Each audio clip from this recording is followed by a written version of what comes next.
Lakini kuna masuala huwa yanajirudia rudia, tunaulizwa sana kila mwaka. Shehe, mbona watu wengine wanatuambia kama husali funga yako haikubaliwi? Na kuna watu hawaendekezi swala kabisa, lakini ikija Ramadhani wanafunga.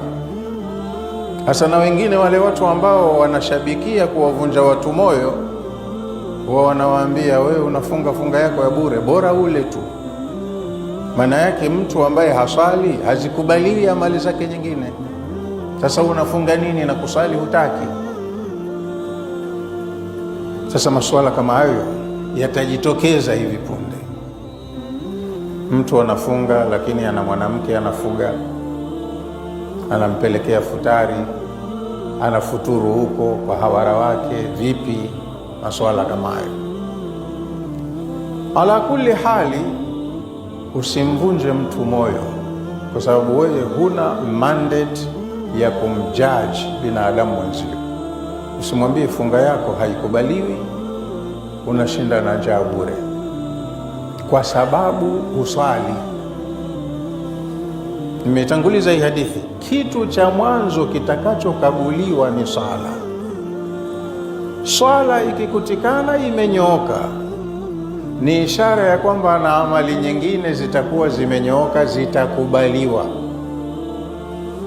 Swala inayokaguliwa mwanzo ikikutikana mbovu au haipo kabisa, amali nyingine zote zitakataliwa.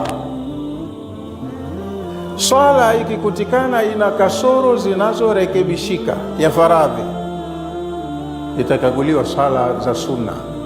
Mahala pazuri palipoharibika kwenye faradhi patachukuliwa kwenye sunna, pazibiwe pale kwenye faradhi. Sasa mtu imeingia Ramadhani hasali, lakini Ramadhani ikija anafunga. Masharti ya kufunga yametimia, kajizuilia na kula na kunywa, na pengine si muhuni, hana mambo ya zinaa, hasengenyi, lakini hasali. Sijui ana ugomvi gani na Mola wake, hasali. Give, chukulia, analipwa thawabu zake za funga kamil, analipwa thawabu zake za funga kamil, lakini ana deni la swala, na swala ndio ibada ya kiongozi. Huko mbele kuna ukaguzi. Kafunga vizuri funga zake 70, swala hakusali. Mzigo wa kosa la kutokusali ni mkubwa kuliko thawabu za huko kufunga alikofunga. Na kama una kumbukumbu vizuri, kwenye Qur'ani kuna aya zinasema, kuna vipimo kule mbele, faman thaqulat mawazinuhu fahuwa fi 'ishati radhiya wa man khaffat mawazinuhu fa ummuhu hawiya. Madam kuna mizani, anapimiwa huyu mtu wa amali zake.